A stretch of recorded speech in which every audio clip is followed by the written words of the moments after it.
You are not a target.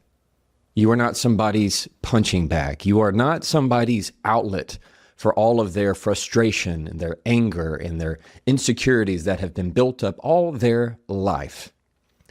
This episode is a little bit different for the podcast. One, it's very early on a Saturday morning, and I wanted to record this so that I had the full day with the kids. So if it looks like my face hasn't woken up yet, it's because it hasn't. We're in the middle of the book tour, which is going fantastic, but I wanted to make time to tell you what is on my heart. You ready? So my book has been out for a little over a week now, and it's been fantastic, amazing. The book tour is going wonderful. And as any new debut author, I, for good or for bad, have been looking at reviews online because you want to know, are people going to like the book? That's the whole. You get very nervous. Are you going to deliver on the message? And the reviews have been so kind and wonderful. And there was one that hit me yesterday that I randomly saw that I wanted to share with you. It's very short. I know you can listen to it. Just bear with me. I know you can do it. Listen, you are not a target. I was once told by my husband, you are an easy target and everyone knows it. Time and again, I walked away defeated, even with my children. Jefferson showed me what I lacked was communication skills. From his social media, I started applying these answers to difficult situations. Let me be clear, this is not a book of his social media quips. That's what I thought it would be. No, it is learning to understand where people are and to adequately communicate with them. It's teaching to deepen relationships by way of strong communication skills. You are not a weak person for purchasing this book. You are strong and courageous for recognizing there is a better way to bridge a gap, create healthy boundaries that work, to not get sucked down a rabbit hole, to not think you've lost your mind. I highly recommend, and I'm starting my second read through. Kindle edition is an easy read. Bless you, Jefferson, for exhibiting love for people. I was just taken aback. I was totally blown away by this. I have no clue who this person is. In fact, they didn't even leave their name. It just says verified purchaser. This is my point with this is I want you to know where to go in your mind when conflict comes your way. You are not a target. And if you felt like you've been your whole life, this is where it stops. Rule number 1 in my book, there are 3 rules. It's rule number 1, say it with control. Number 2, say it with confidence. Number 3, say it to connect. And the whole focus of rule number 1 is you can't say anything about what I teach you, whether it's my phrases, my quips, my little words, everything that I can give you. None of it matters if you do not say it with control, if you do not first regulate yourself. So we're going to talk about in this episode what I want you to think about when conflict comes your way. Anytime that somebody says something that you weren't expecting, your body naturally, through its biology, reacts. People think that fight or flight is something that has to happen when you come with physical contact. No, that's not true. It happens every day in these little micro moments. Even when somebody just flatly disagrees with you. When somebody disagrees with your opinion, or they say something you don't like, or they call you an ugly name, your body goes, hey brain, I didn't like that. And the brain goes, give me a second. Yeah, no, we definitely didn't like that. And it naturally reacts. You have a scowl on your face. You want to say something back. You get heated. Your neck and jaw get tense. All biological, all normal, all natural. So what do you do with that? Rule number 1 in my book is you use your breath as the first word that you say. And the reason why is because it adds a distance between what they say and how you respond, which gives you time to regulate yourself, to think of the quips that I give you and the sentences I give you. And it also, the other benefit is it allows the other person to calm down theirs as well. It gives time for that analytical side to take over. Every day, there are little things that tell your body, I am threatened. Somebody cuts in front of you in traffic. Somebody merges. Somebody's riding on your bumper. Your body goes, I am threatened. That's where road rage comes from. I feel threatened in this environment. When you're talking with your kids, when somebody says something to you that they disagree with your opinion, they dismiss your idea, you don't like that. Your body's saying, hey, that feels threatening to me. I want you to do something for me right now. Now, if you're driving, don't worry about it. If you're walking on the treadmill, don't worry about it. You can do it later. Do it in your head with me right now. I want you to think of behavior that somebody does that really, really upsets you. And we're going to put a label on it. For example, maybe it's disrespect, dismissive, condescending, belittling, rude. Whatever it is, make it yours. What is a behavior that somebody exhibits that really just feels like it sets you off, that you just explode when somebody does this to you? You got it? You find that word. Now, write it down, and right next to it, I want you to write, does not threaten me. Does not threaten me. So the sentence would be, dismissiveness does not threaten me. Rude comments, backtalk, insults do not threaten me.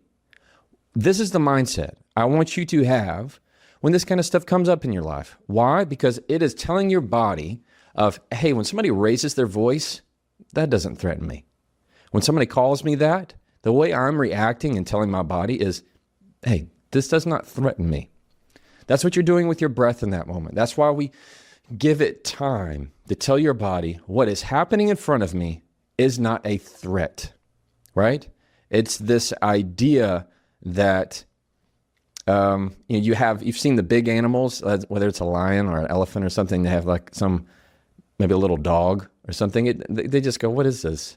It's like a little animal coming up to a big animal. They're not threatened in any way. That's the whole mindset here of, hey, what you're doing this isn't threatening to me. I'm seeing right through it. Cool? I'm going to tell you a quick story right now that I don't think I've ever shared.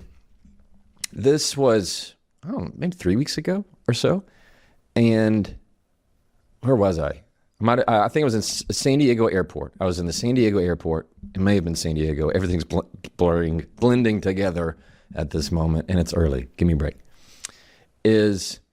I got through security at TSA and went, and I was looking for my gate, and I kept following the signs, and then all of a sudden I was outside of the security. The gate, the terminal, it wasn't the terminal. The gate was actually in a separate terminal.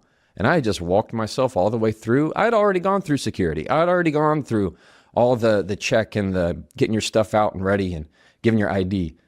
I started walking out, and I passed this exit where it goes, the point of no return, where it has a red line there at the airport.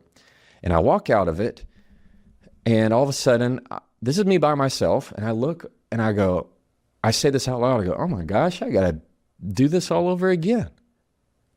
Because I have to know I'm going further down where a separate terminal is. And I say, oh my gosh, I got to do this all over again. And a voice that I had no clue where it was coming from, female voice, goes, that's why you should read the signs, sir.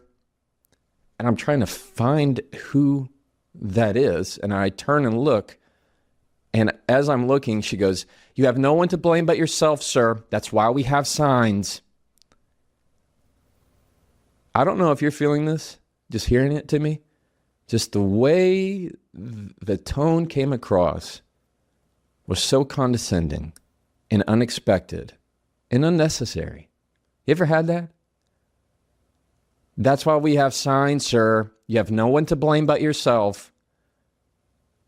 And I remember being just taken aback. Who are you? And it was a TSA agent.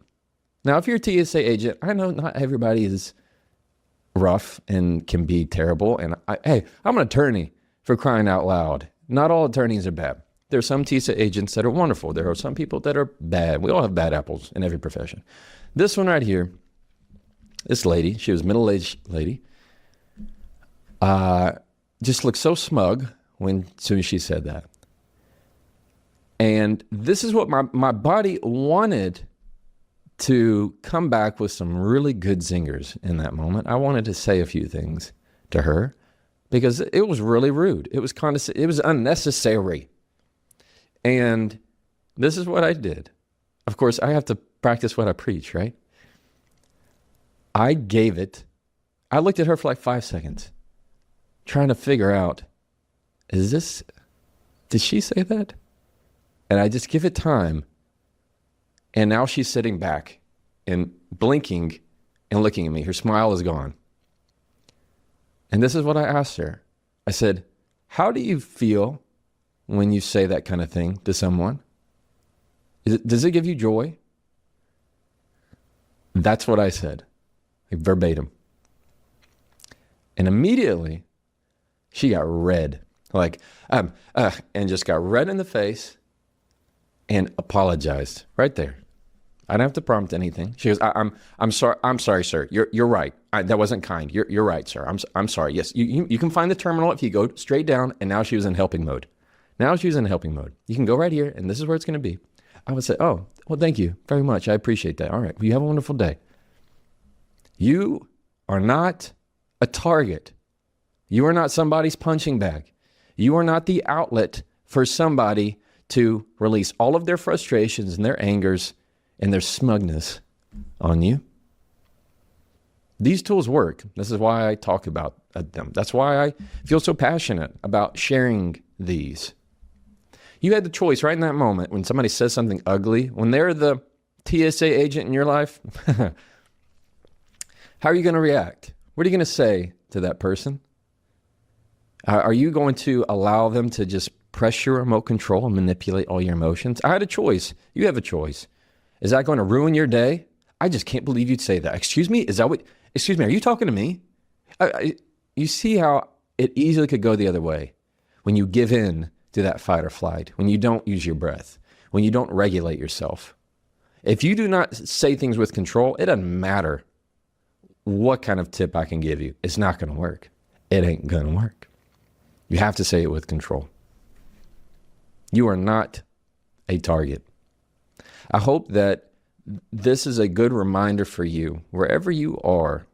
I can give you lots of tools and tips on what to say, and we have different podcast episodes on that, and I'm going to continue to give you podcast episodes on this. And I want to make sure that you know and you hear, and really the message is very simple for today. You are not a target. When that happens, I want you to go to your breath, regulate yourself, and then use the questions that I've taught you. These are questions like, did you mean for that to be rude? Did you mean to insult me? Did you mean for that to embarrass me? Or you give it time and then you ask somebody a question of intent. How did you expect me to react to that? I could have said that to her. How did you want me to respond to that? How does it make you feel? Imagine being the person who would say that to someone.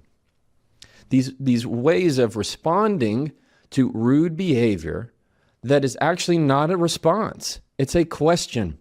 You're not giving them matters of substance. I'm not saying, you spit in my eye, let me spit back in yours. No, it is a reflection of their own behavior and character. And 9 times out of 10, the other person sees that because you're giving them time to, are seeing. It's like the blood, the red, it's not blood. The red comes out of their system. Or somebody's seeing red, you have to give them time for that to go away. Come back to normal. Come back. I know that's not who you are. People are far better than we give them a chance to be. Why? Because we know that in ourselves. So when you have the patience and the discipline to get to that, you're going to have a better communication and a better relationship and a better life because of that. Cool? All right. You are not a target. Hope you have a wonderful day. Where do we have to start to understand this? Like, I want to be a much better conversationalist, and I want to be a much more effective communicator. I want to argue less. I want to talk more. Yeah. I want to be heard more. This is probably reflective of most people listening right now. So if I was a student of yours coming in to be trained by you, where is the first place you would start with me? Number one, Yeah. you say it with control. Okay, what do you mean by that? Yeah, so when you're in an argument with somebody, what happens automatically is your fight or flight starts to take over, even in a little argument, especially even in the small ones. If I disagree with your opinion, your fight or flight kicks in because your body's saying, hey, I'm being undermined. Your mind is telling you, hey, I didn't like that. What he's saying is different from what I'm saying. You know what? We're going to think of some other things. It's going to put that down. Immediately, what I want to do is say something that is going to fight. In other words, I'm going to hurt you. I want to say something that's going to cut you. I want to say something that is hurtful. Or we run from it. You ever had somebody been on the phone and go, I'm over this, and they hang up? Yeah. Or they go, I'm out of here. You know what? Forget this. And they go and slam the door. That's their flight. They're leaving. I feel threatened in this current moment by this conflict, by this differing view, so I need to get out of it. When you decide to say it with control, you make sure that that doesn't happen. And it all begins with your breath. All right, that's the key. So what I teach every one of my clients is let your breath be the first word that you say. So we'll run through it right now. Okay. That's cool? Yeah. All right, so let's do it an exaggerated one. And what this is called, and it takes advantage of, is a physiological sigh. So what we're going to do is 2 seconds in through the nose, one more at the top, and then go, yeah, okay. How do you feel after you do that? Very relaxed. Yeah, all right, cool. So what we're going to do is get a shortcut to that exact result. This time, we're going to do it, same thing, but don't make the noise. One more at the top. Through the mouth again. Now, instead of the mouth, only through the nose. Ready? Now we did that almost a little, that was very intentional. So let's do it again, but give it a haircut as if like you don't even, you're not even gonna get me to notice. Ready? That right there. Mm-hmm. Now that is your go-to. Whenever somebody is telling you something that you disagree with, that is your go-to before you even say your first word, because it is going to make sure that fight or flight never kicks in. It keeps that analytical side, that logical side in it the whole time. Instead of going, oh, but wait, they can't yell at me like that. No, that's a dumb idea. Can you believe that you say, instead of that, that's your fight or flight. You never even gave yourself a chance to breathe. When you breathe and use that, what I call a conversational breath, now it allows you to go, I wonder where this is coming from. I wonder why they said it like that. Now it allows you to kind of stay detached from that current moment because you're injecting your breath into it. When you allow yourself to breathe, then it's going to keep you much calmer. And so anytime I have a client that maybe is getting a question from an attorney that would be triggering to them or upsetting to them, it's always the training of use your breath while they're asking the question and start getting really curious as to why they're asking that. What's the point that they're trying to prove? Don't look at the surface of the question. Look at the intent behind it. Where are they trying to take you? Whenever I can teach them that, it's a very powerful result. And to do that, I have to kind of be comfortable with the fact that there will be a pause between my response and their question. Yeah. Which is quite uncomfortable for a lot of people. You'd think, but the more they do it, the better it becomes. In fact, I like it because it tells you that I actually listened. So let's say, for example, ask me about just say, how was your day, Jefferson? How was your day, Jefferson? It was good. It was good. My day was great. It was a day. Ask me again. How was your day, Jefferson? It was good. It was a good day. I liked it. You see how one says, I didn't even think about what you asked me? Yeah. The other says, no, I actually thought about the question. I considered it. Yeah. And then I chose my answer. And so that you can do that even when, especially for leaders, they go into a very busy work environment where there are problems right on the floor. They have to address this right at that current moment. The bad leaders will get very hectic and rise to that same level of energy. The great leaders will capture the calm energy. They inject that breath and go, okay, what's next? Have you ever, my grandfather, for example, I can ask him, one time I was like, hey, do you know where your screwdriver is? And he goes, yeah. I mean, like, you know what I mean? Like, but there's something about it where these kind of people in your life that you're looking and drawn to the calm energy, the anchors in your relationship, in your conversations, the people that just to be near them calms you down. Just to be around them, you go, okay, great. Stephen's here. I feel better. Good. Okay, he's here. All right, things are going to go all right. because they're looking for the person who is going to be the lead, not just in the conversation, but the frequency of the room. It's a calm energy that you have to capture.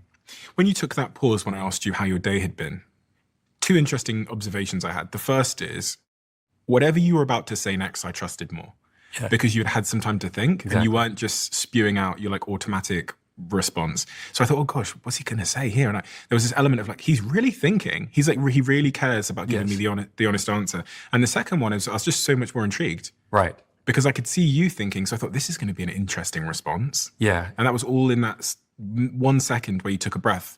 You can see that a lot in interviews. Right. The person who you go, oh, this person is smart, is when you ask them a regular interview question, and if they give a breath before they answer, you go, oh, they actually are listening to me. The ones that have this rapid fire of, let's say, for example, and this uses another technique that we'll talk about, is if you were to say, would you bring some value? Do you think you bring value to this company? And if I automatically said, oh, yeah. I mean, I think I would. I think I'd bring a lot of value to this company.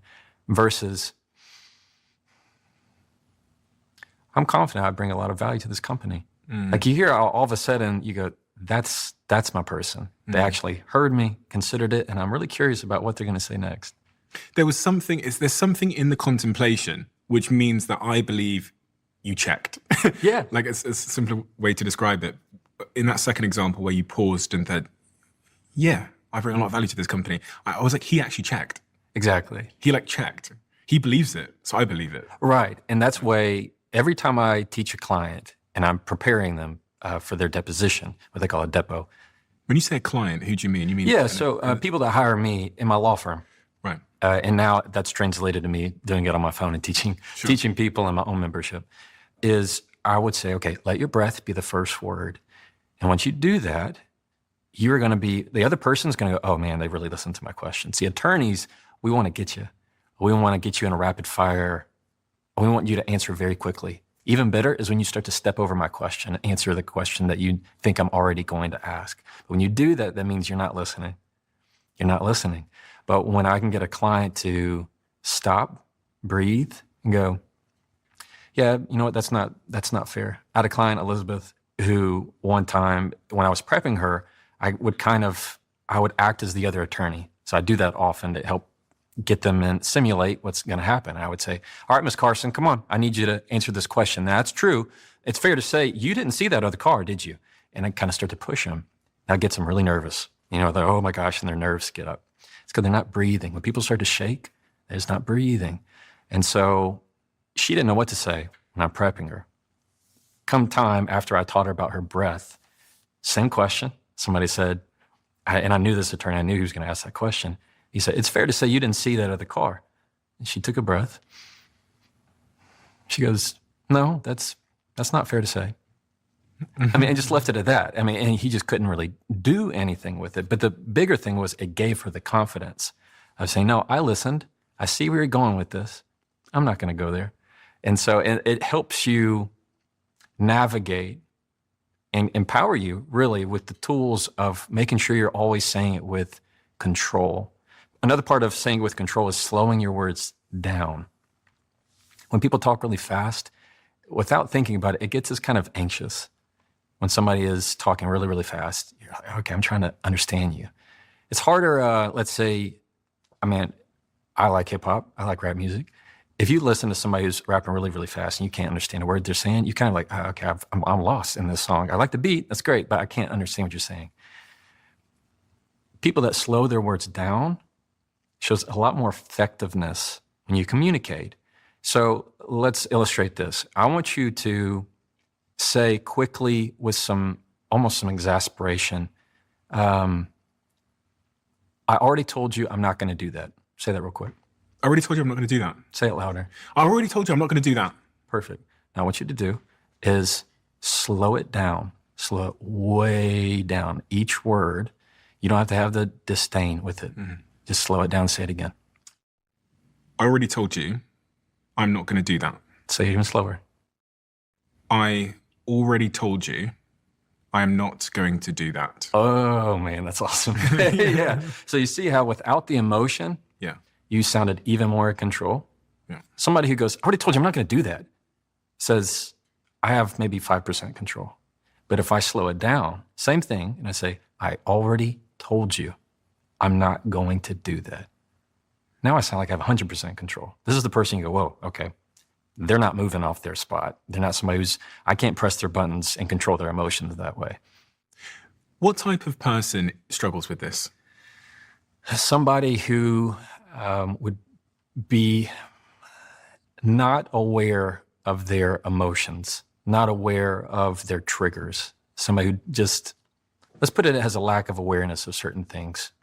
Does one's self-esteem and one's insecurities play a role in this? Yeah, I mean, they play a role with anything. My counter to that is we can overcome it. It's not your self-esteem that's talking, it's the words. The words do it for you. We have people who have a hard time saying what they want. It's the words that they need to say. So when somebody's having a hard time with self-esteem, what I find is all I need to do is get them to start beginning their sentences with certain words, and it's always a different outcome. They just don't know how to begin it. So it's very curious on how, like, somebody who rarely does people with self-esteem issues say, I need, for example. They typically don't like to say that because it feels too forward. Somebody who has self-esteem issues will typically begin with, so, maybe like, and I was thinking this, and you can totally tell me if I'm wrong, but that's the kind of thing that you typically hear. They're just using the wrong words to begin their sentences. You have to find words that push the progress of the sentence. For example, if someone says like all the time, I mean, when you said that, like, it just really upset me. Mm-hmm. That doesn't push the sentence forward. Now, if you trade out the word like for the word because, that just hurt because when you said that hurt me. I'm pushing the sentence forward rather than letting it drag. And so it's just these little bitty tweaks that one or two words make a big, big difference. So that was the first point. You said control. Yeah, control. Say it with control. Okay. Is there a second point? Number 2, say it with confidence. Confidence. Okay. How do I say something with confidence? You have to first understand what it is. And I don't mean that in like a woo-woo like setting. A lot of people come to me and go, how do I have the confidence to say this? I'm getting up the courage or confidence to say that. It's the wrong way to look at it. Confidence is not what you have before. Confidence is the outcome. And you get to that by saying things that are assertive. What I teach is confidence is as assertive does. So when you learn how to use your assertive voice, the result is feeling confident. Like if I were to tell you right now, Stephen, I need you to feel sad. You have a hard time feeling sad. If I say, I need you to be afraid right now, you're like, what is there to be afraid of? Like, you just can't conjure that feeling. Now, if I, for whatever reason, just gave you a elbow to the chest, you'd be like upset, right? You don't have to wonder what it's like to feel mad. You're going to feel it. It's the same with confidence. You can't just conjure up the feeling of confidence. You only get it by doing assertive things. And the people that are most confident, I find, are the people that have done the thing already. So they have already said the assertive thing. They've already used their voice, because the more assertive they are, the more confident they're going to feel. That's the way it works. So you do it, you find confidence by using your assertive voice. And what is my assertive voice? And how is sort of an assertive voice different to like disrespecting someone? I've got this graph, I think it's taken from your book, okay, which shows the sort of middle ground of, yeah. I'll put it on the screen for anyone that can't see, but respecting others sort of versus respecting yourself. And in the middle there, you have your assertive voice. Right. What is my assertive voice? It's a balance. It's a balance between sounding almost passive and sounding aggressive. Assertive says, I'm willing to be direct with you, even in the face of it not going well, but I'm at least going to give you my truth. Or I'm going to say what I need to say without sounding rude. Whenever you are direct with someone, it's also very kind to someone. If I were to tell you and prep the sentence with, Steve, I'm going to tell you this because I know you can handle it. That's different than me going, hey, look, this is probably going to upset you. And I don't mean to upset you, but you just let me know. Like, that is whole lot harder. The assertive voice is, I'm going to be very direct. At the same time, I'm going to say it with a sense of doesn't have to do with me trying to push my way. I'm just letting you know where I stand. You don't have to always play nice. That's not what I'm saying. There are times when somebody says something that's terrible to you. You don't have to push back. You just can't be pushed over. And so when you learn your assertive voice, that's where you find ways to speak your truth more easily and more readily. So one of the first words or the lessons of say it and using your assertive voice is that every word matters. The number one culprit of that is the word just. We use the word just a lot. It's probably one of my weaknesses that I have is using the word just. In common conversation, no problem. Nobody cares. But when it comes to having to push a boundary, say something at work, be a little bit more on your toes, just has a way of making you sound hesitant. The most common way we hear that is if somebody goes, maybe an email or a text, hey, just wanted to check in with you. Hey, do you have 5 seconds? Just wanted to touch base with you. It sounds like you're hesitant, as if like, I don't really want to bother you. If you remove the word just, now you're leaning into it. So instead of, I just want to check in, I wanted to check in with you.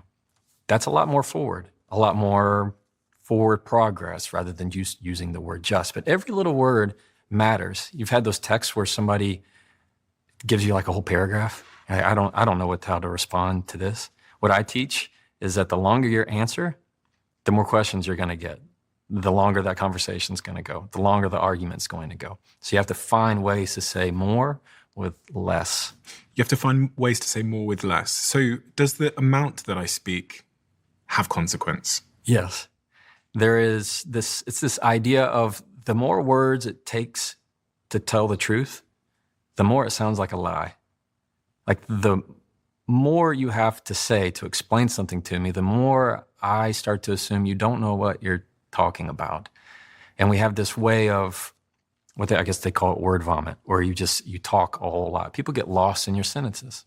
And also when you choose to speak makes a very big difference.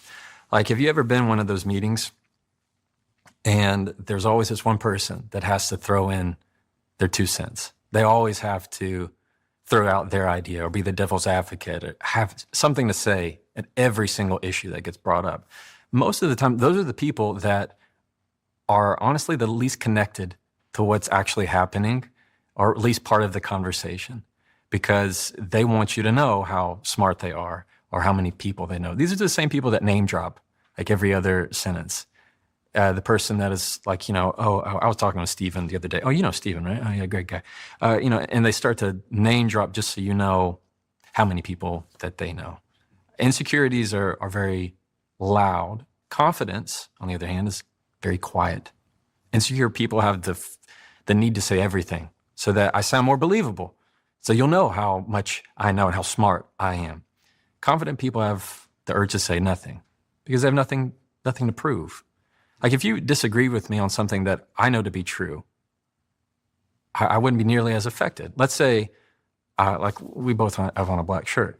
If you were like, Jefferson, this is a dumb purple shirt you have on. I would, oh, okay. Like, I don't need to convince you what I already know the color of my shirt is. It's like, if you know that about yourself, what you have internally inside, you don't have the need, the insecurity to prove it to everybody else that they're wrong.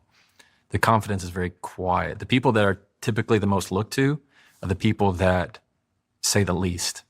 They listen a whole lot more. Do people capitalize on that? So if you're triggered by me saying that you have a purple shirt on, have I got the power now? Because I can like play you like a fiddle if you're so easily triggered by something that's so obviously like provocation. Surely I have the power over you now, right?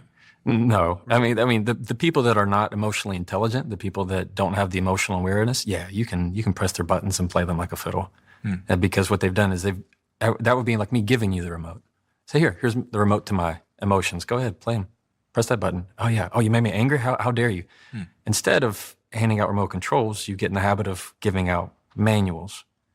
And so, if you want to yell at me and press my button, and me to say, you can't yell at me like that, versus me handing you a manual and go, hey, I heard you yell at me. If you don't mind, go to page 72. You can look on paragraph 3.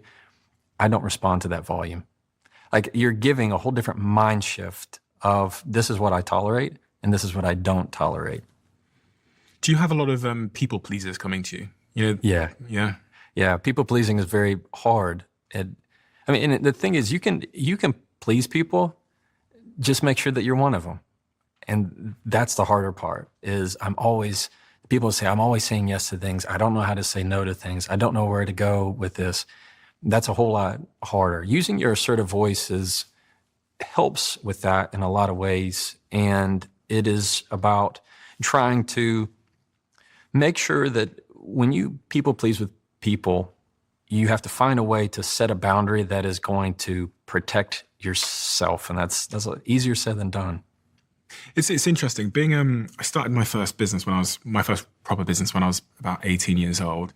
And when you're 18 years old and you're dealing with people that are like double your age and you're different because your skin color is a little bit different, you have no experience.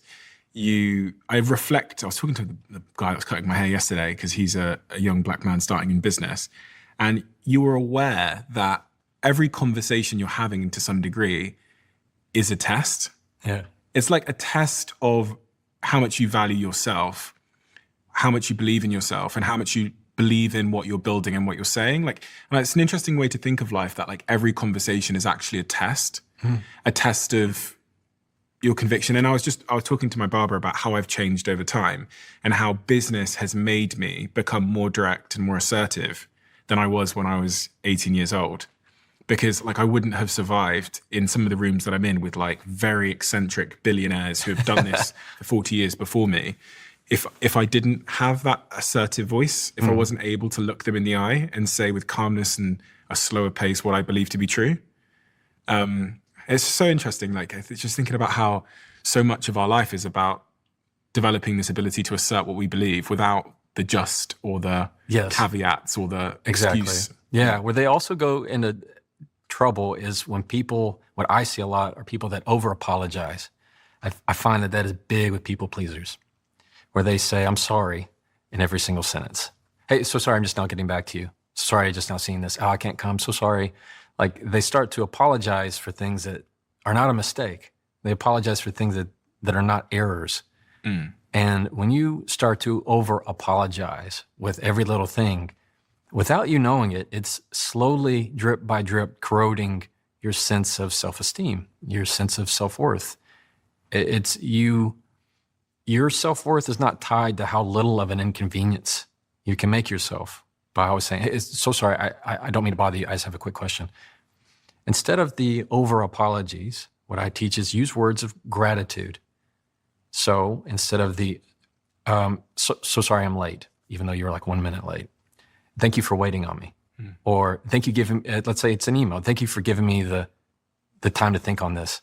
Thank you for giving me the time to reply. Thank you for giving me the patience. And you know what the other person is going to think? I am patient. Why, yes, I am. You're so welcome. I mean, you're using words of gratitude to press that. And that's a whole lot easier than the problem of people pleasers. And that's just over apologizing to just about everything. Or they undercut their words, or they say like, I hate to bother you, but, and then they have to say what they need to say. In this regard, what do the most successful people in the world, the leaders, the prime ministers, the presidents, the CEOs, have in common as it relates to the stuff we're talking about right now? So, you know what I'm saying? So like, are they assertive? Are they people pleasers? Like, what do they have in common here? What I find that people are people. So most often it's just going to come down to their personality. But overall, your most effective leaders find ways of taking a lot of ideas and words and saying them very concisely. The bigger leaders, they don't write long emails. Yeah, that's so true. They don't write long texts. Rich people don't even say hello and kind regards on fucking emails. They send emails like text messages. Yeah, I have found in my own life that the richer somebody is, they could care less about an email signature. If they even have one, and they might give you 2 sentences, maybe. Yeah. I mean, it's very, very quick and to the point. Because it's either they really don't have the time.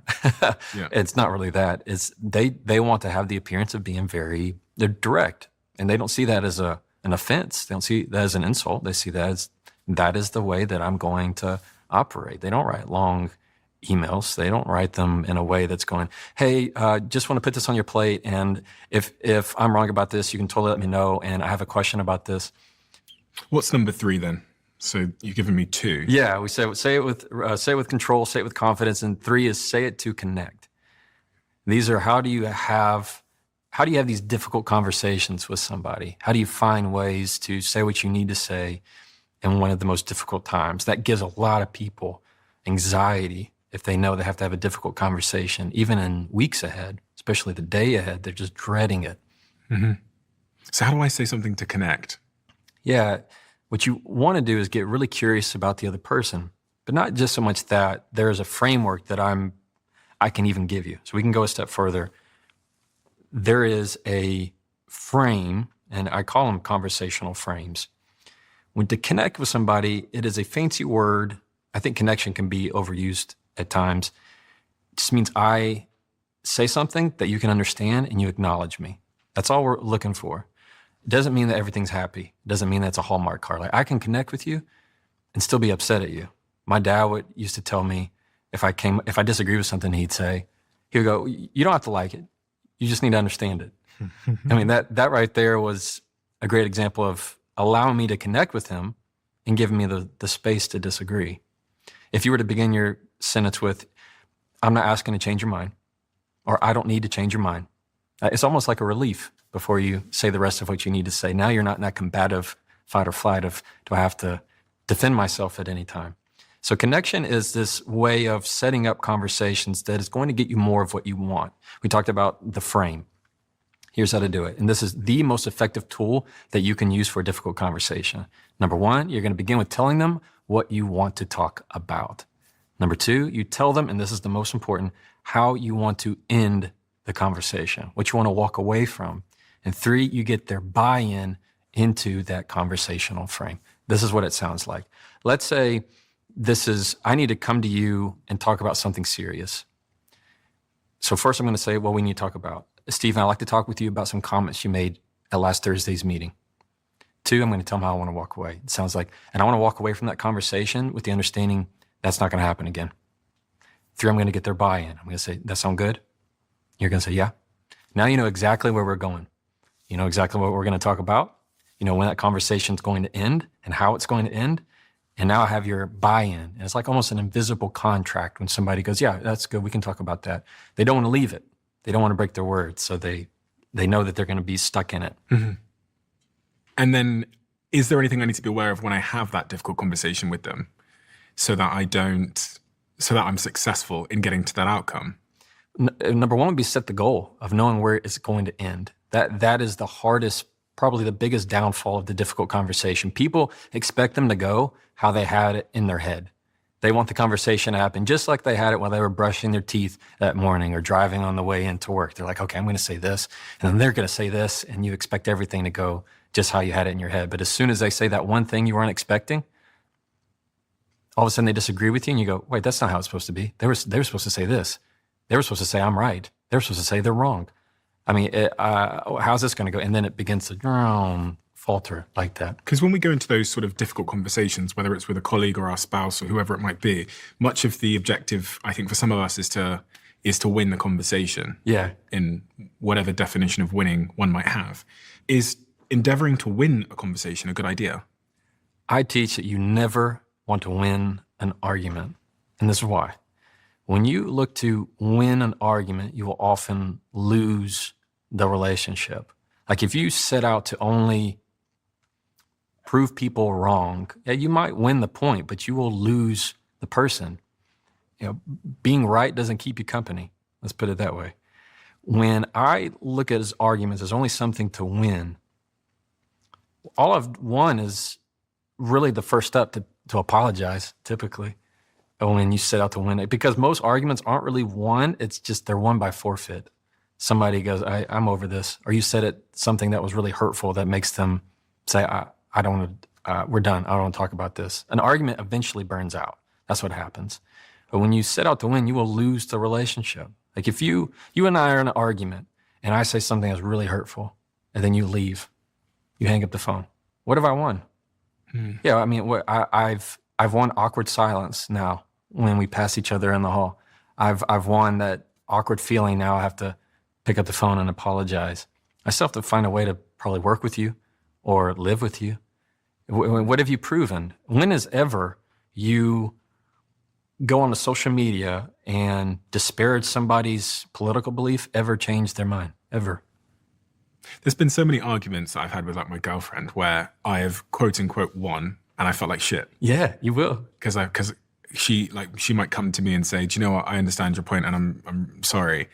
And there's part of me that just feels like shit. And it's because I thought that's the outcome I was looking for, but actually the outcome I was looking for was resolution. And I actually love this person so much that a concession it's not what I wanted. I actually wanted to be happy with them. Yeah. So I was thinking of some recent examples where my girlfriend came to me and apologized for something where we were like disagreeing about it. And I just felt like shit that she apologized. I started to explain. Yeah. Well, no, it's not an uncommon experience. Whenever you feel like you had to always be right, and that's what we really want. We want the last word. When you have the last word, you are typically first up to apologize. That's all you've bought yourself. That's your prize. Congrats. And when that happens, you find a way of going, that's not really what I wanted. Why did I say that? That was just hubris. That was just me. I just had a feeling of being right. And sometimes we have that feeling of when, especially in terms of people that are in charge of other people, we expect others to do what we say. When you're in work mode and you say, I need this done, people get it done. You set the tone. This is how we want to do it. And sometimes we translate that into our own romantic relationships. Oh, no, I said it needs to be this way. So you know what you need to do? You need to do it this way. Mm-hmm. And it's a different shift when you're doing something that's romantic versus something that is, you have to be captain of the ship. And so whenever you're in those difficult conversations, you only seem something to win, you're going to have a hard problem. What I teach is instead of seeing arguments as something to win, you see them as something to unravel, meaning what we want to do is pull my way, and then you pull it your way, and it just makes it worse. It makes it worse. We have to give up, and it's not until that next conversation that we actually try and care of what happened. I will often tell someone, help me find the knot. Help me find the knot. And what I'm doing is encouraging them to say, I'm not saying, what's wrong with you? I'm not saying, can you be any more stupid? I'm saying, help me find the knot. It's a way of detaching the issue, detaching the problem, saying this is something for us both to look at, help unravel what am I missing? That phrase right there is very, very effective. If you can just ask them the question, what am I missing? They will always tell you, because most likely it's not something that you're focused on. You're only focused on what you're saying. You're not focused on what they're hearing. Big, big difference. I have 2 glasses on the floor here. Yeah. Try not to spill it. Nice. Time since I've been a waiter. So I have these 2 glasses of water in front of me. I know there's an analogy you have for having a good, effective conversation that can be demonstrated with these 2 glasses of water. Yeah, so let's say that this glass right here is all of my thoughts and knowledge, and your glass is all of your thoughts and knowledge, and not just what you think now. These are things that you've known throughout your entire life. So if I were to tell you something about, I want to get your thoughts on maybe a political opinion or something that's a religious belief. I'm talking like deeply held beliefs that you grew up with. That's what's in that cup right there. When we go into a conversation with someone, often what we find is, especially if it's like a stranger, that what I say in our first conversation should convince you automatically that if I were to take all of my knowledge right here and I pour it in, there should be no problem. But what happens? When I start to pour into here, it overflows, meaning you have no room. You have no room for what I want to share whatsoever. It's overflow. Instead, what you have to find is ways to ask questions and get really curious, meaning instead of me pushing my point, instead of saying, why do you believe that? Beginning your question with why, I start to get really curious about how did you come to believe that? Where did you learn that? When did this happen? ways that I get to ask questions every day, like I do as a trial attorney, to find ways of getting to the issue of what's that deeply held belief? Where does it come from? Because only then, let's go ahead and pour yours into mine.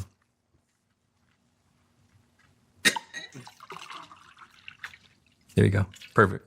And so it's only then, until you have space, that I'm asking questions. Whenever I ask questions and you start to answer just a little bit more, and then you answer just a little bit more, to where you actually have space to care at all to what I'm going to tell you. Like I can't fill a glass that's already full with new thoughts. It's not going to happen. It's not until I can get you to pour it all out, until you'll ever be receptive and have room for what I want to share with you. So that's the key in difficult conversations, that you have to find ways to get really curious about who's the person behind the words, because the person you see isn't the person you're talking to. I might be talking to Stephen right now, but there are things that happen in your life that you believe that happened long before I ever talked to you. And we have this hubris about us that we think that just because I told you you should believe something right at this moment, you're going to automatically change your mind.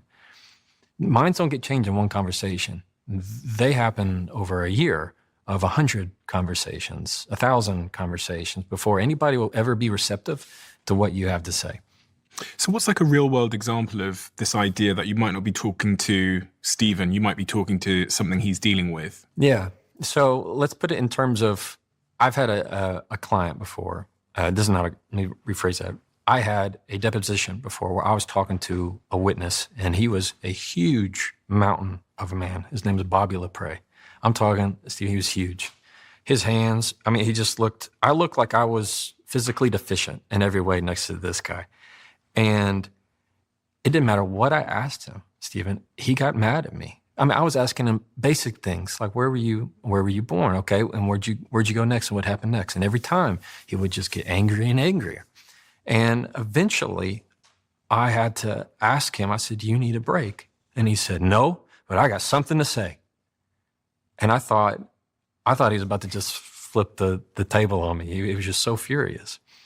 And I asked him, well, once he even told me, he said, you can cut all this buddy stuff. Except he didn't say stuff.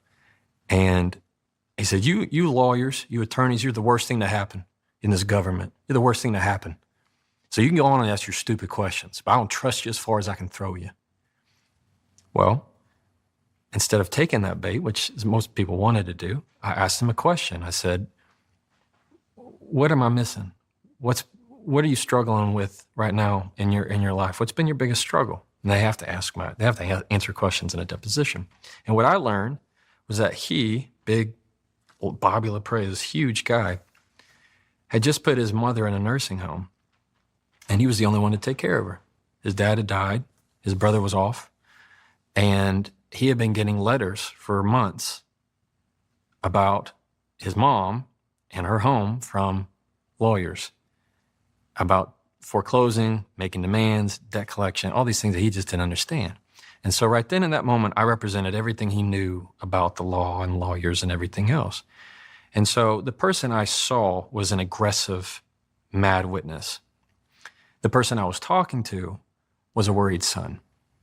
And we got to talk that out, and I helped him, and it ended wonderful. We ended actually hugging.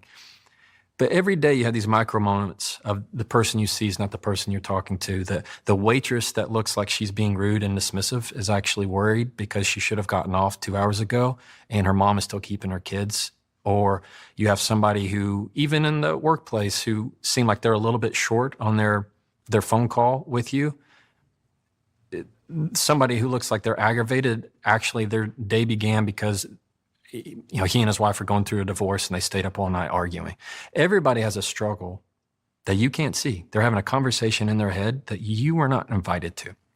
And so when you have the patience to try and understand the person behind the words, it's going to go a whole lot better for you, and they'll feel that. When you just want to accept them for what they look like, it's always different.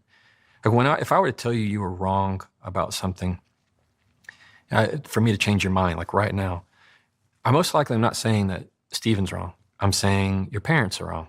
I'm saying a grandparent's wrong. Something you grew up your whole life was wrong. At camp you went to growing up was all wrong. There's pieces and identities that have all combined into what you believe now. And we have this horrible habit of thinking, for some reason, that if I say it to you right in this moment, it's all going to change and you're going to just immediately conform to what I want you to be.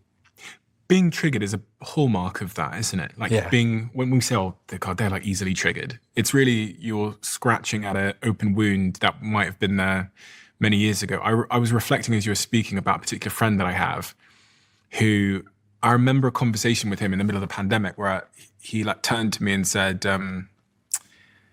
it's people that are young and healthy that are ending up in the hospital beds. And I remember saying to him, I was living at his house. I was like, no, I don't think that. I think the NHS website says it's people that are like out of shape and slightly older that are ending up in hospital beds. And he like was like really, really triggered by that. And I remember he's like a good friend of mine. So we had a conversation about it and we dug because we were like really good friends. Like, why is it that all of us as like boys, we know in like the group chat when we're bantering, all we've got to do is say like, nah, you're wrong. Wait, one thing. And it's like red mist. Yeah.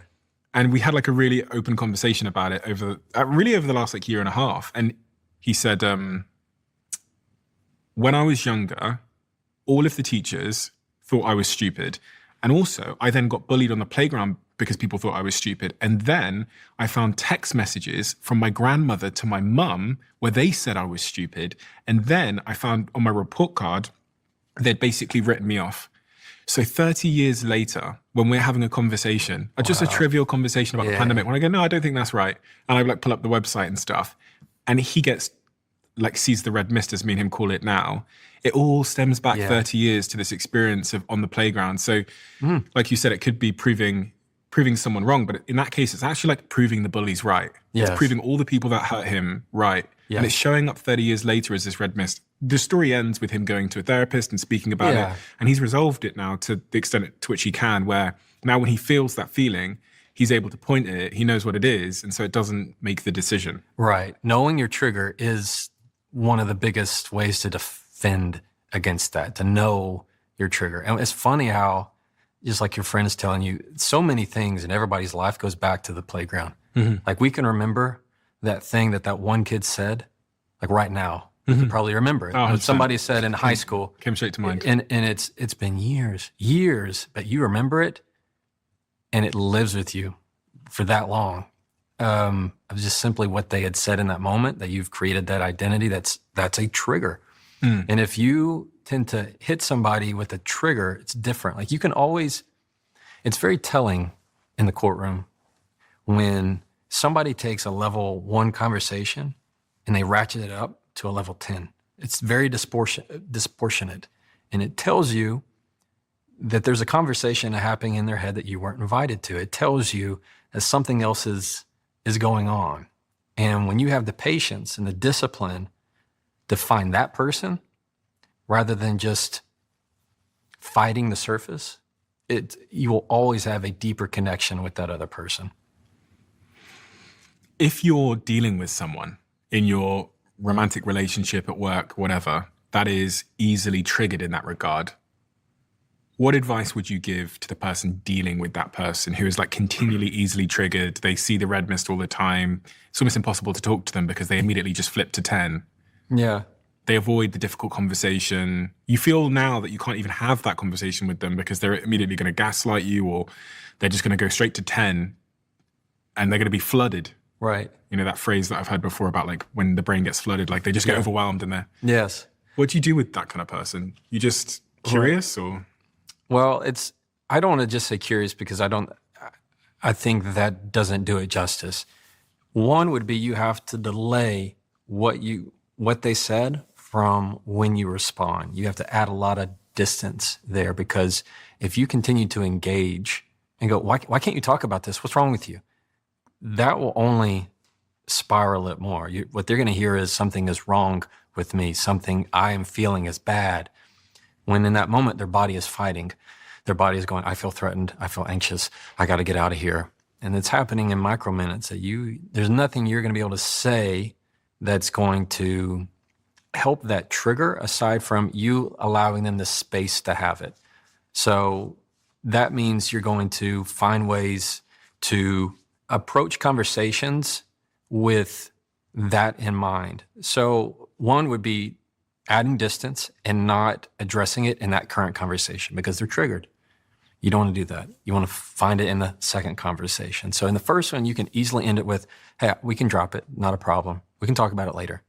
Because problems happen, Stephen, when you try and push people into having conversations on your timeline. In other words, when they're not ready. Ever had somebody come up to you and go, hey, I need to talk to you right now. And you're like, oh, you want to talk? Like, that's the last thing. You're trying to control my time. This is not what I want to talk about right now. And I'm not ready for this conversation. And that causes a big problem when somebody's trying to push their timeline on you. We can talk about ways to deal with that, but that's what happens. And when you do it with somebody going, what's wrong with you? Why can't you talk about this right now? You're just pushing them into a corner and you're making them harder. I mean, they become hardened. They'll totally shut off from you. Then they're gone. Then they won't come back for several days, most likely. So when you start to push on them, things will go wrong. So that's when somebody's feeling triggered. That second conversation, that next conversation is let's put a frame on it. I like to talk about what we began talking on last Monday, and I'm not trying to solve anything. I just want to understand where you're coming from so that I can do better. Can we do that? Like right there, that's going to be a much better way to set up and frame that difficult conversation rather than going, hey, so question for you, what's up with you? Because something's off, all right? Like that's the way that you're going to trigger them again. How do you handle somebody that kind of belittles you? They're like picking on your weight, or they're constantly like, are you still single? Like, like people, like especially people that you're close with, have a way of belittling you. Right. What do you do in those situations? When somebody's belittling you or giving you a insult, that hurtful comment, you make them repeat it, because what they're hoping to do in that belittling comment is get that reaction out of you. And instead, you find a way to take all the fun out of it. So when you ask them to repeat what they said, you're not giving them that hit of dopamine that they're expecting from your reaction. They're not getting that response time from you. Instead, you're delaying that gratification for them. Then it's just not worth it. Then it's just not fun. And so when you ask them to repeat it, to say, I need you to say that again. I'm thinking of like using this with a couple people in my life. Yeah. We need to role play this. Sure. I'm trying to think of a scenario. Like you just said right there, you're still single. I need you to repeat that. Yeah. So exactly. I'm not going to want to say that again, because now that spotlight is on me. And then also what you lead up with that is you ask questions of intent. For example, did you say that to hurt me? And now it's this mirror that they feel like, why did I say that? Oh, okay. And then they start to backtrack. Then you don't have to say anything. But if often I can just repeat what they said. So if somebody says to you, oh, so you're still single? I need you to say that again. Most likely they're not going to say that again. But if they do, then you can even repeat what they said. I'm still single. That's what you asked me. And all of a sudden they realize this isn't fun. They're not going to ask that kind of thing again. Wow. Or you just ask that question of, did you say that to embarrass me? Did you say that to offend me? Oh, no. I didn't say that. What I meant was, and all of a sudden they're backing away because they know you're going to stand your ground.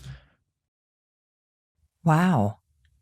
This is like very eye-opening, because I can see both situations where I need to use it, and I can see situations where I probably say things, and I'm thinking particularly to my adult kids, that probably feels belittling. I can think about like our daughter out in Los Angeles, and every time I see her, she's wearing a piece of clothing that I don't recognize. And so I think to myself, and oftentimes I will say, is that new? And I'm thinking in my mind, where do you get the money for this? Like that kind of thing. And then she's like, yeah, I thrifted it. And there's this little tiff thing. But if she were to say to me, if she was to ask Are you you the trying to question, embarrass me? yeah, Like, or exactly. Are you trying to insinuate something? Are you trying to say something that you're not wanting to tell me? Because you're right. The question is what I'm saying on the surface, but what I'm actually accusing her of is not being responsible with her money. It's that mirror. Yes. Yeah. Yes. And so it takes away the power of their insult. Wow. When you can take all the fun out of it, you take all the oxygen out of their room, and they realize that they're not going to be able to control you with that reaction that they were hoping to get from you. Holy cow. How do you respond to disrespect? A lot of silence. So often, if you just wait 10 seconds, so you're going to add distance between what they said and how you're going to respond. And that makes it very clear, because what they're wanting when somebody's disrespectful is the same way with belittling. They're wanting a reaction. They're saying this to get something out of you, because in that moment, they're feeling something, whether it's a fear, an insecurity, whatever it is, you're understanding you're not going to deliver on that same plane that they are. You're not going to be on that same level. So if somebody says something disrespectful, you give enough silence to make sure that it's a little awkward. And then you're going to say something to the effect of, that's below my standard for a response. And then all of a sudden, they feel like the dynamic has been flipped. That's below my standard of respect. Something as simple as that. All of a sudden, you're now making it clear that what you just said was beneath me. And I don't respond to things that are beneath me in that way. And so now you're taking control of it. Now you're leaning into it. What they thought was meant as a disrespect, they're now understanding that they're in the wrong place. What do you do? I was with somebody yesterday who had just visited their mother. And I said to her, like, how did it go? And she said, well, it was fine, but it's my mother.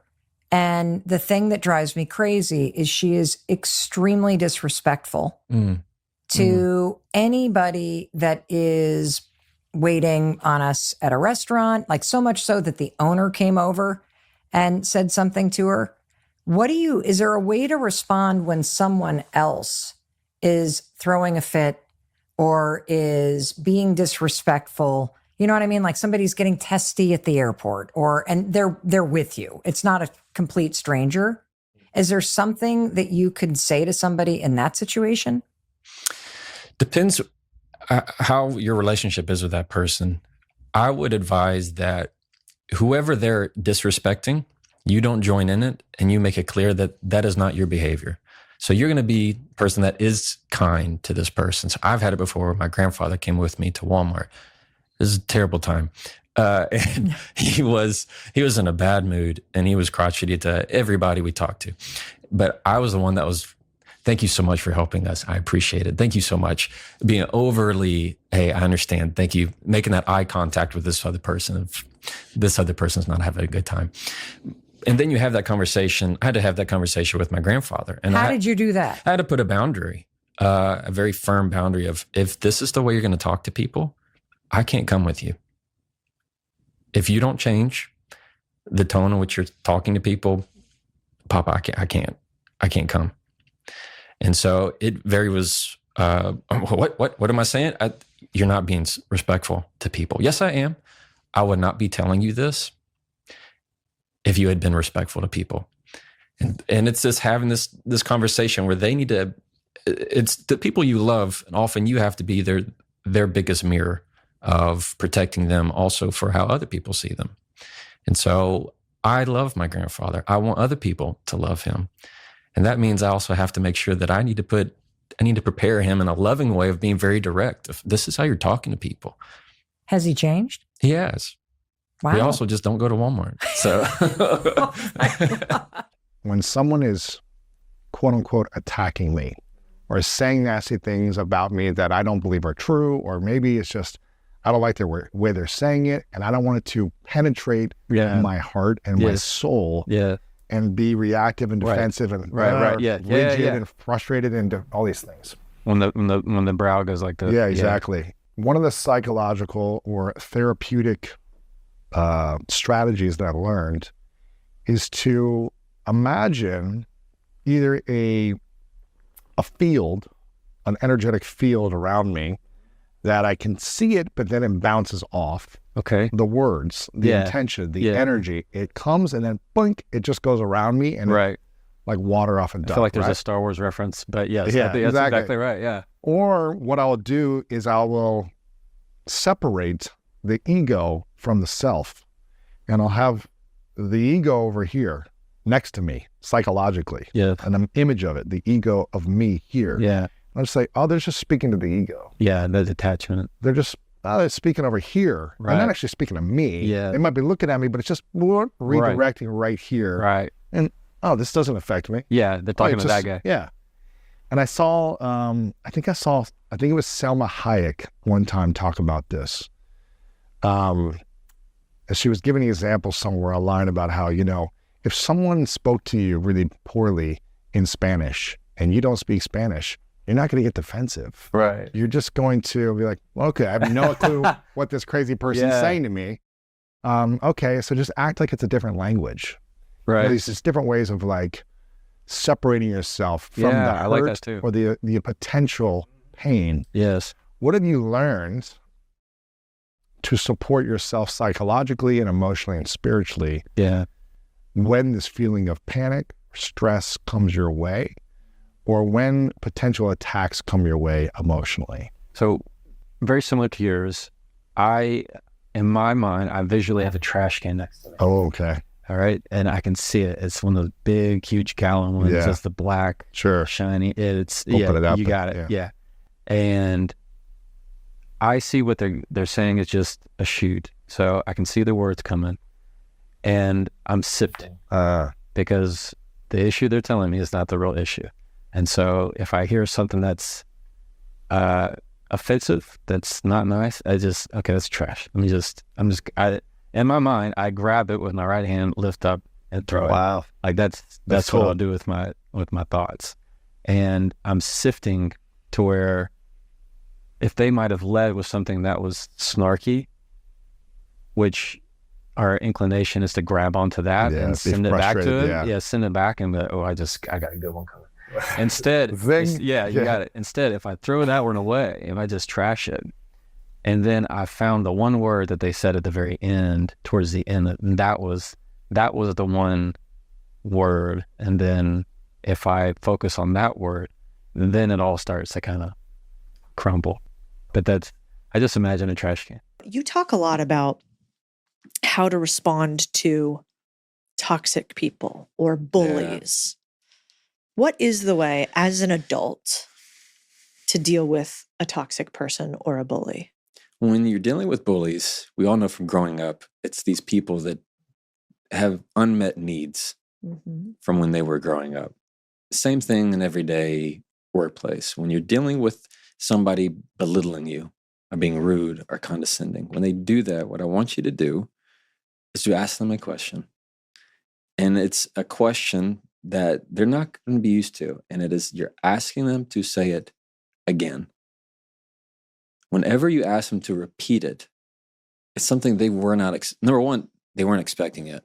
Number two, they're not going to want to do it because the first effect is gone. You've already blown out the candle. They don't want to have to relight it. It's this idea of, I already said the bad thing. Oh no, I didn't get the reaction what I want. I didn't get that hit of dopamine. I didn't get that self-gratification. Instead, if you were to say something ugly as a bully or somebody who's being ugly in the workplace, and I say, can you say that again? I didn't catch all of that. Can you repeat that for me? It is not nearly as fun for them the second go around. And whenever that happens, if they have the guts, which they probably won't, but if they have the guts to repeat it, then you ask a question of intent. Like, did you say that to embarrass me? Did you say that to offend me? Did you say that to make me upset? Did you want that to hurt me? You can begin it with, did you? Or how did you expect me to respond to that? Mm-hmm. How did you feel when you said that to me? And these are things that, again, just like we talked about, you're not catching it and throwing it back. It hasn't even reached your doorstep yet. Because all you've done is just taken that spotlight that was on you and just go, look, put it right back on them. Because it's a mirror. That's all you're doing Mm. whenever you do that. It's really good because I was looking up statistics prior to this, and I knew that there was a lot of. I love a statistic. Although these days, who knows what's fact or fiction? But That's true. what the internet was telling me, which is always a dangerous place to start, is that for young people today, Mhm. that there was a couple studies done by Boys and Girls Club that like 48% of kids under 20 experience bullying on a monthly basis. Yeah. Which seemed like reasonable, maybe a lot. Then what surprised me is the number of adults that say that they get bullied, which is more like 30 to 39% based on two different studies. That surprises you? Yeah, I guess so. I can't imagine using the word bully, maybe. Maybe that's it. Maybe to me, there's some usage of the word bullying as an adult that feels like you're almost giving them power. Like you can't bully me. You could be ugly. You could be rude. Yeah. You could be inappropriate. But why would I label you? Because the way that I visualize a bully is like somebody big, kind of angry. Stealing your lunch money. Right. Yeah. Like, I don't know. I'm too old for that now. I get you. But then I saw how people reacted to your videos about adult bullying in the workplace. Yeah. And it feels like a lot of people feel like they are bullied frequently. Yeah. Have you found that? I have. One would be, it's you and I probably do not live the same life that they do. Oh, for sure. Let's put it that way. We're entrepreneurs. We Mhm. own our businesses. A lot of people do not. Mm-hmm. And they work for other companies and peoples and hospitals and schools and you name it. And they are part of that structure and that infrastructure that does not encourage, let's say, growth. Yeah. They know that the job they got, maybe they work at a refinery, it's a job they're going to have for the rest of their life. Mhm. Nothing wrong with it. But that's not to say that there are people that we can call bullies. They might not steal your lunch money, but they will steal your self-esteem if they can. Yeah. There are people that you may not call a bully, but they'll certainly boss you around. There are people that they don't care about your feelings. It's not a punch to the face. It's a punch to the ego. It's a punch to your self-confidence. People have no problem stealing that and taking that away from you, from condescending behavior. And it's sometimes the people you're related to, especially the people you're related to. That makes it even harder. Mhm. And so I think the biggest response from the bullying, which I agree. I think that's a fair question I thought we were kind of over this. I thought bullying was for the kids. Mm-hmm. Is that we're all the same kids. We're just Taller look older. We got hair in weird places. or not. You know, or not. Or not. Dude, You yeah, you look great. Yours looks thank you. good. There you go. I'm working on it. But that's the thing. We're the same exact people in high school. Rarely have they changed. There's some Yeah. have in college, law school, wherever you went. Everybody's mostly the same person. And so So really, we shouldn't be surprised when there's bullying behavior in the workplace because we're all kind of just giant adult kids and people are struggling with this every single day. the world is one big high school. Yeah. One big high school. Yeah. And it's from the haves and have-nots. Who's the pretty get ready with me in the morning popular girls to Yeah. let's go get our gains and eat a dozen eggs while we work out our calves. You know, I don't know. So Nobody wants to yeah, see either exactly. of those from Yeah, me. yeah, yeah, You yeah. could maybe. Yeah, well, I'm working on it. But yeah, it's all the same spectrum. Mhm. But there definitely is that segment of people who would say, yeah, in some way, I feel bullied. I'm pushed Ugh. around, and I don't feel good about it. And I can tell you from the amount of people that have been so wonderful and so kind, and have given the messages of, I have a bully at the workplace. I have a mother who pushes me around. I have a sister-in-law who I don't want to have to see. There's all kinds of behaviors that are the unmet needs. And it's so funny, Cody, to see that when we get older, how much of that's resembled from our parents, how much resembles of that from the people that we were around that we didn't know when we were kids. Yeah. You know, sometimes I think about, have you ever met somebody who's just great at comebacks? Like they're just like, Yeah. sometimes I think, remember that show Entourage back Oh, in the yeah, day? yeah, yeah. I always liked Ari because people would say terrible things to him. I think that was right when we were in, I think we weren't probably similar ages. yeah, I yeah, think that was we were right in the middle of like beginning middle of college. school, or high school. Fuck, I don't know. I was probably older. I don't know. How old are you? I'm 37. Okay, 38. I'm 36. Oh, Never mind. okay. Dang, I forgot. I turned 37 this I year. thought only us women do that. Really? You went older. See, us women, I still feel 36, but I'm 38.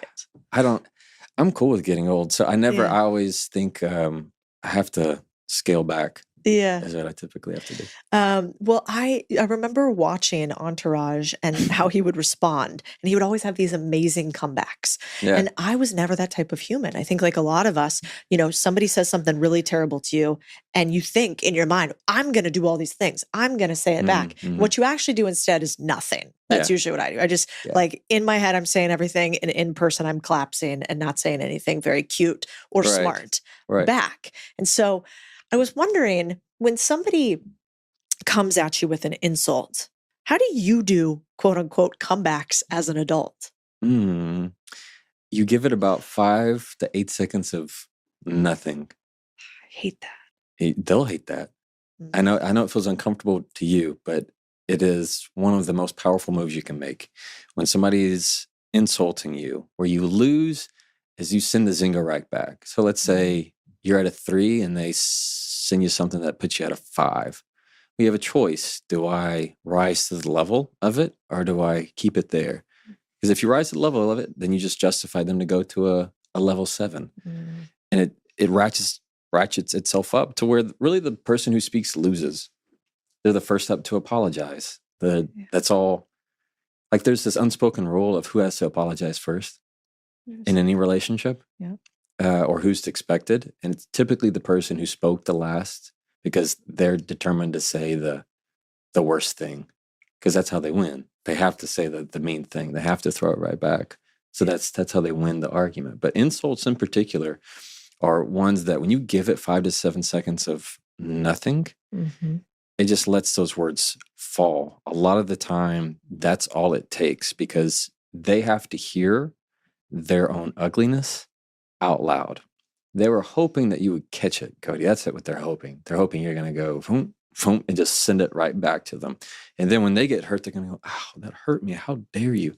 Like that's what they're wanting. So it allows them to play the victim, allows them to play that card. But when you just let it go, and that's the biggest thing. You talked about it earlier of this.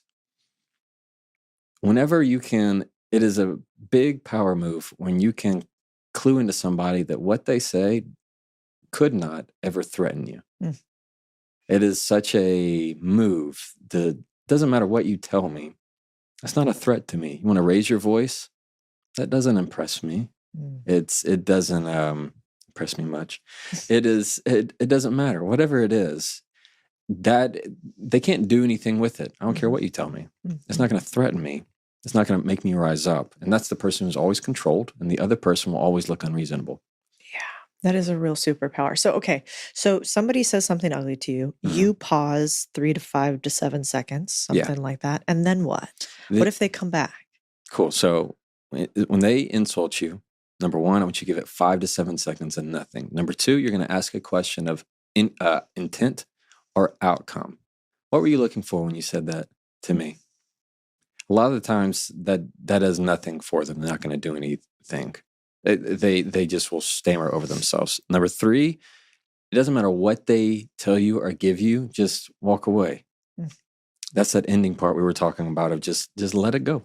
There's nothing that they can do with that anymore. They call you names and hope that you will say something worse. That's generally what it is. But they say that for their own fight or flight. When they call you a name, it's because most of the time they're feeling something that they want to cause you pain. They want that to hurt. Same thing with somebody who's on the phone with you and they go, you know what? I'm out of here. Click.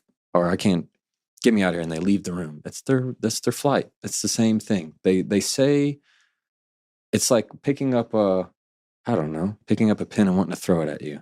Instead of an object, I'm using my words. Same thing. I want the same exact result, same intent. When I'm in a conversation that I feel like it's getting away from me, let's say that. That could be a sales negotiation. It could be a conversation with a friend, you name it. I feel like in my case, most of the time, it's speeding up faster than I want it to. You talk about this in Rule 1, number 6 is control the pace. And as I listen to you, I mean, you're very cognizant even of your pace and the way that you communicate, even on the show today and even in your content. You do. You're actually a little faster when you do the content from your car than you are right now on the show. You're even a pace slower today than you are in your car. So I watch that, like tonality and pacing. Yeah, let's talk about that in a conversation, because when emotions run high, oftentimes for me, I feel like the conversation is speeding up, where my intellect is now not quite as sharp as my emotions are running, if that makes any sense. So what are strategies to control the pace, and what does that even mean? Yeah, I love that you picked up on that. Anytime you are getting that fight or flight, and I know all of your listeners, highly educated, they know fight or flight. Whenever you're getting emotionally flooded like that, that's why you're having trouble finding your thoughts and connecting things. And that's why the quicker you get, maybe you've felt it where you're either nervous, same thing when you're really mad, you might stammer and you might go like, no, that's not, and you're having trouble getting words out. It's because you're just flooded. Your emotions are there. Your logical and analytical side is not. And so what I teach every one of my clients before they go cross-examination, and I'm just offering them up to the wolves, is a constant reminder of you control the pace, not them. That means no matter how fast somebody is peppering you with questions, the conversation cannot happen any faster than you respond. So whenever they ask you a question and you give a rapid fire answer back, or worse, you start to step over their question because you already see where it's going, bad things happen. You say things you don't mean. You say things that are not fully thought out. That's why even in romantic relationships, all of a sudden you blurt something out and you go, oh man, that's not what I mean. And you already knew as soon as it came out of your mouth, you put your foot in your mouth and you messed up. It's because you weren't controlling the pace. That means you need to slow down your words, and that you need to leave space between what they said and how you're going and when you're going to respond. There's a difference if you were to ask me, if you said, "Hey Jefferson, how was your day?" And I said, "Good. It was real good. I mean, it was really good. Thanks." Versus, "Hey Jefferson, how's your day?" And I said, "It was good. It was a good day." Like, you can just hear the difference in which one listened to the question, which one thought about the answer, which one makes the other person feel acknowledged or heard. Same thing that's why rule number one is say with control. If you go down and let's say you're at work and all of a sudden you go, "What's wrong? What happened? What's going on?" And all you're sensing and telling the other person is you're grasping for control, versus you come in, take a breath, and then you're saying, "All right, what happened?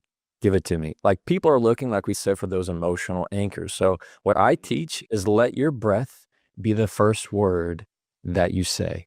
That's how you set the pace of a conversation. So where your first word would be, put a breath in its place. And what's that going to do is keep your analytical side engaged into where you do not allow yourself to get emotionally flooded. And the second benefit is neither does the other person, because now you are also injecting the time and forcing them to slow down. If you enjoyed that clip and want to see the rest of the conversation, you can click right here. Or if you want to see the latest episode of the Jefferson Fisher podcast, click right here and I'll meet you there.